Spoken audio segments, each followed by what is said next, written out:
Navy doctors, nurses, and medical corpsmen rotate through a Chicago hospital because its trauma unit is one of the busiest in the U.S., partly because of nearly constant gun violence in the troubled neighborhoods on the city's south and west sides.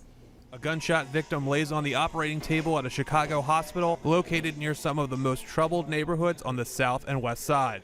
Gun violence is so closely associated with Chicago, the Windy City has picked up another nickname, Chirac, which is why the Navy has started a program to train medics who will work in war zones here. The main idea is to get our corpsmen and our nurses down here, because when we're stateside, we don't do trauma while we're in the Navy, and so we want to get them down here and involved taking care of penetrating trauma, because that's what we take care of overseas all the time.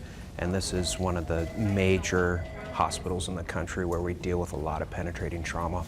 At this hospital, they treated nearly 600 gunshot victims last year alone. And while there are no IEDs exploding in Chicago, there are parallels in the care given here. And so you'd have a lot of injuries perhaps from landmines and IEDs, and here we'll have high-speed car crashes, which can cause similar types of injuries to the extremities. And so then you need to do hemorrhage control here or there.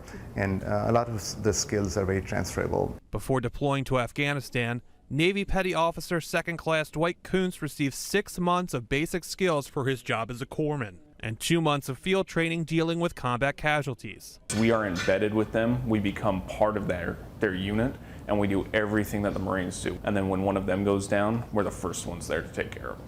This is his first time training in a civilian hospital. This morning, it was full of patients who had gunshot wounds and then a car accident, and all 4 of them went to the operating room. 3 of them went to the operating room today, so it gets very busy here. The civilian-military partnership aiming to better prepare those who serve. Bob McCall, Associated Press.